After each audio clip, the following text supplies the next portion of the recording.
जय हिंद दोस्तों। Sustainable structure में आपका स्वागत है।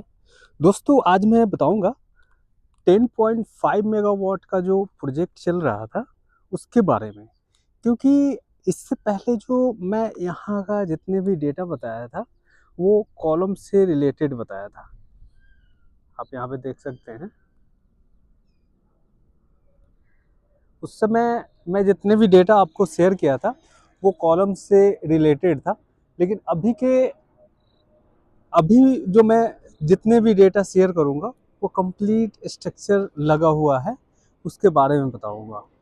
उसके बाद मेरा जो नेक्स्ट टॉपिक आने वाला है उसमें मॉड्यूल से रिलेटेड आपको बताया जाएगा, उसके साथ साथ इलेक्ट्रिकल का कैलकुलेशन बताया जाएगा।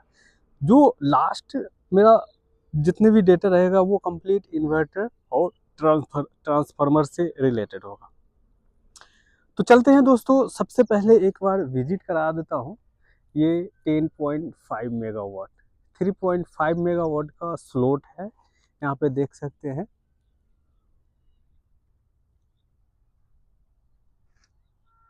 ये उधर की तरफ वो जो देख रहे हैं एल शेप बन रहा है।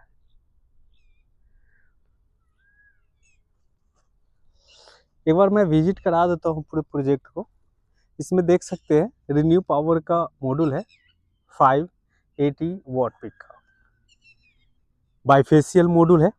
और यहाँ पे जो टेबल का कॉन्फ़िगरेशन है, लास्ट टाइम जो बताया था उसमें 1 मेगावाट का प्रोजेक्ट था। अभी जो प्रोजेक्ट बताऊंगा उस इसमें 10.5 मेगावाट का पूरा डिटेल्स रहेगा, इन्वर्टर का क्वांटिटी रहेगा, मॉड्यूल कितना लग रहा है, स्ट्रक्चर क्या कॉन्फ़िगरेशन है स्ट्रक्चर का, उसके साथ साथ स्ट्रक्चर इसमें जो मटेरियल यूज हुआ है उसके बारे में डिटेल से बताऊंगा। तो अभी चलते हैं एक बार प्रोजेक्ट के बारे में डिटेल से बताता हूँ। प्रोजेक्ट थोड़ा सा विजिट करा देता हूँ कि कैसा प्रोजेक्ट का लुक है।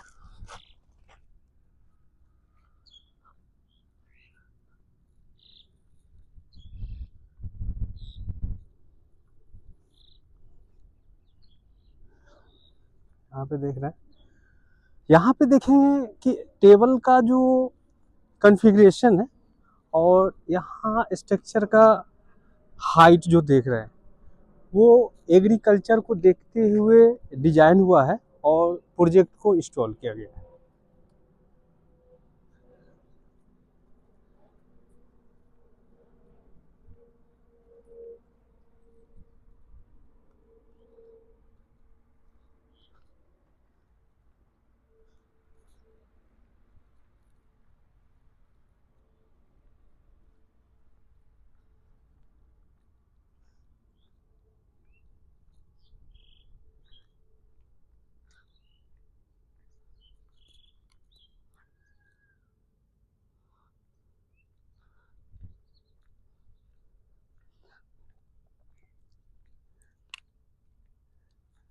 ये देख रहे हैं,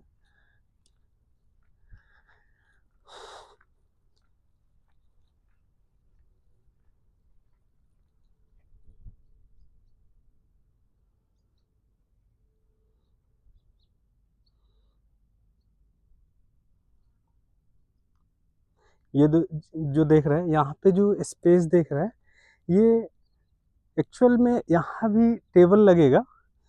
अभी इसलिए स्पेस यहाँ पे छोड़ा गया है, आप देख सकते हैं यहाँ पे मॉड्यूल का जो पैलेट है इसको रखा गया है।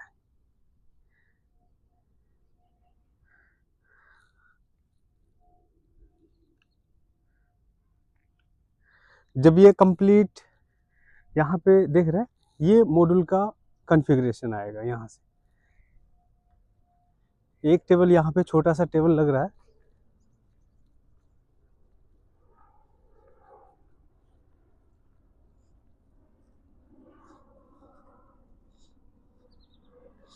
अब चलते हैं दोस्तों, एक बार बैक साइड चलते हैं, कुछ स्ट्रक्चर का है यहाँ पे कॉन्फ़िगरेशन।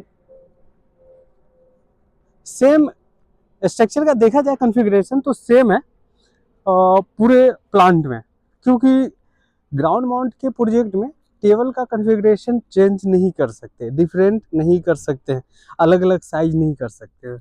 उससे एक डिसएडवांटेज ये होगा कि जो इंस्टॉल करने आएगा साइट पे उसको काफ़ी दिक्कत होगा और वो इंस्टॉल प्रॉपर तरीक़ा से नहीं कर पाएगा। क्यों? क्योंकि हर एक कंपोनेंट उसका डिफरेंट रहेगा। कॉलम का क्वांटिटी टेबल वाइज चलेंगे, राफ्टर का क्वांटिटी, पर्लिन का अलग अलग साइज रहेगा, तो उसमें काफ़ी दिक्कत होगा इंस्टॉलेशन में। यहाँ पे दो टाइप का टेबल है, जिसमें एक 28 मॉड्यूल का टेबल है और जो दूसरा है वो 14 मॉड्यूल का टेबल है।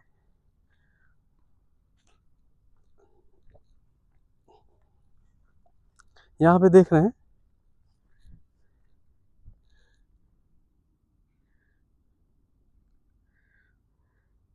अब ये बहुत अंदर जाना पड़ेगा।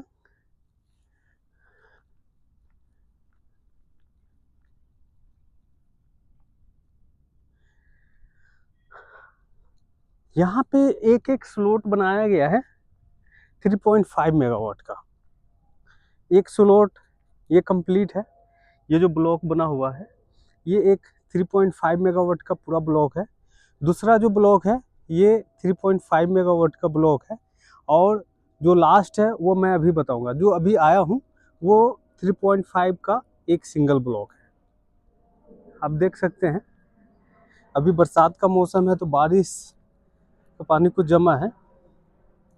यहाँ पे ज़्यादा बारिश का पानी जमा नहीं होता है, ज़्यादा से ज़्यादा अब देख रहे हैं यही पानी जमा होगा, उससे ज़्यादा नहीं।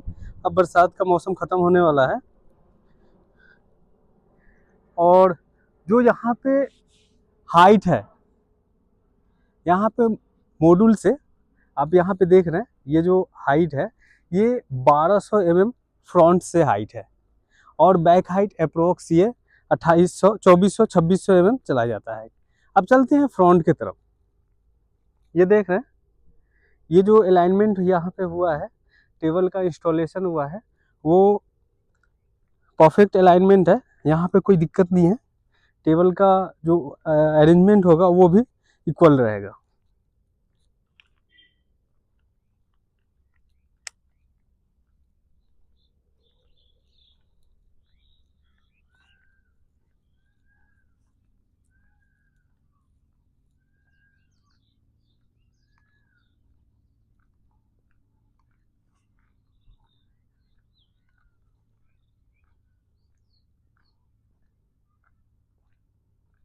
अब चलते हैं दोस्तों स्ट्रक्चर के बारे में बताता हूँ डिटेल से आपको।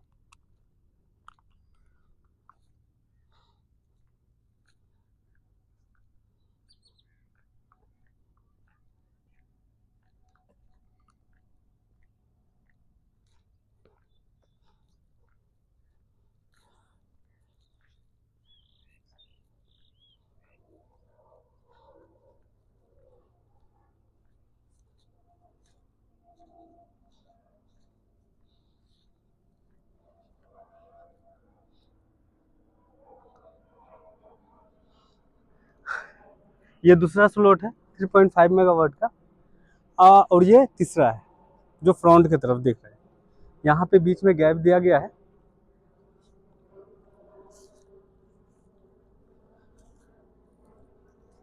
अब आते हैं दोस्तों, ये टेबल का साइड व्यू है, ये देख सकते हैं। और यहाँ पे जो मटेरियल यूज हुआ है वो गैल्वेनम प्लस हॉट डिप है।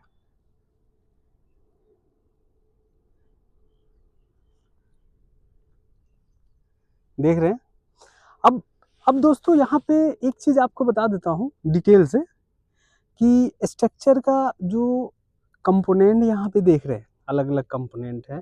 Back bracing, front bracing, rafter, Perlin, column, bracing plate और क्रॉस ब्रेसिंग भी यहाँ पे लग रहा है, जो back column to back column होगा।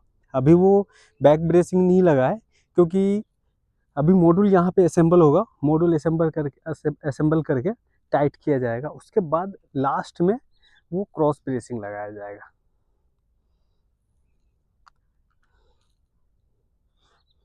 अब चलते हैं दोस्तों, सबसे पहले आपको बता देता हूँ कि यहाँ पे जो देख रहे हैं ये फ्रंट ब्रेसिंग जो देख रहे हैं ये, और ये बैक ब्रेसिंग।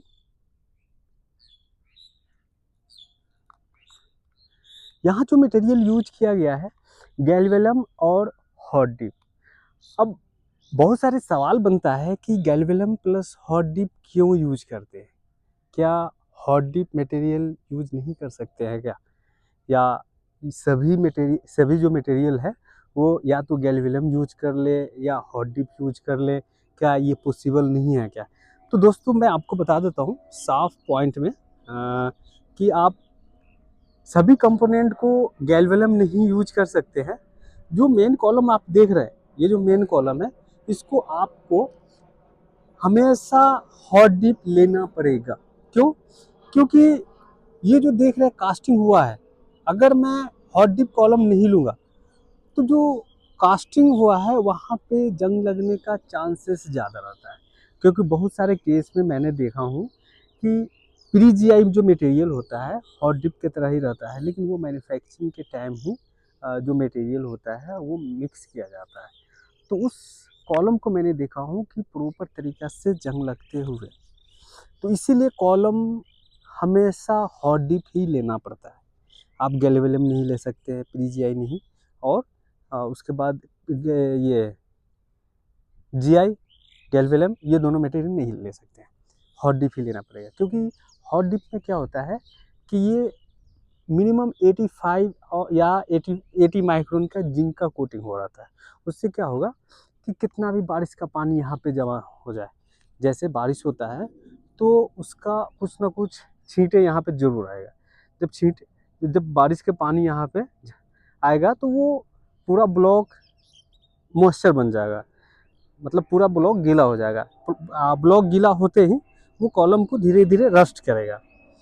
तो प्री जीआई में क्या होता है कि वो रस्टिंग वहाँ पे पकड़ के वो धीरे धीरे डैमेज कर देता है। लेकिन हॉट डिप के केस में नहीं, वो कितना भी वहाँ पे पानी जमा हो जाए तो उसको कोई फर्क नहीं पड़ने वाला है।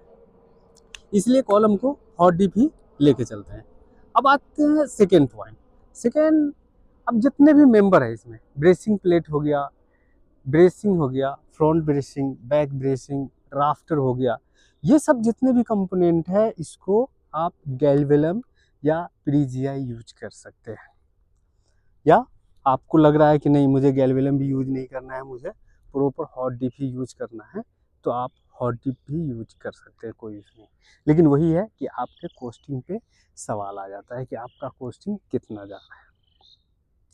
अब गैल्वेलम में आप देख रहे हैं यहाँ पे जो मेंबर है, ये जो राफ्टर है, राफ्टर 1.6 mm थिकनेस में है। जो ब्रेसिंग दोनों है वो दोनों 1.6 mm थिकनेस में है, और जो पर्लिन रन हो रहा है ये 1.2 mm में हेड सेक्शन यूज किया जा रहा है। आप देख रहे हैं, इसका डिस्क्रिप्शन, इसका पूरा डेटा आपको मैं इस वीडियो में दिखाऊंगा, और इसका 3D कैसे डिजाइन होता है, इसका प्रोडक्शन कैसे डिजाइन होता है, इसका एनालिसिस कैसे करते हैं, ये सेक्शन कैसे डिजाइन किया है, ये सेक्शन कैसे लाया हूँ, ये मुझे पता है कि मैंने स्ट्रक्चर डिजाइन किया हूँ। लेकिन कोई थर्ड पार्टी आए तो वो पूछेगा कि आप ये जो सेक्शन डिजाइन किए हैं किस आधार पे ये किए, कैसे ये सेक्शन हो सकता है, यहाँ पे आप 5 mm भी ले सकते हैं, हो सकता है यहाँ पे 2 mm भी ले सकते हैं, आप ऐसा क्यों 3 mm थिकनेस में लिए हैं या 2 mm थिकनेस में क्यों लिए हैं, या ये जो वेब देख रहे हैं इसका साइज देख रहे हैं 180-200 के आसपास है, 150 पे भी हो जाएगा का। तो उसके लिए पूरा डेटा मेरे पास है। जब इसका स्ट्रक्चर डिजाइन करूँगा तो इसमें आपको डिटेल से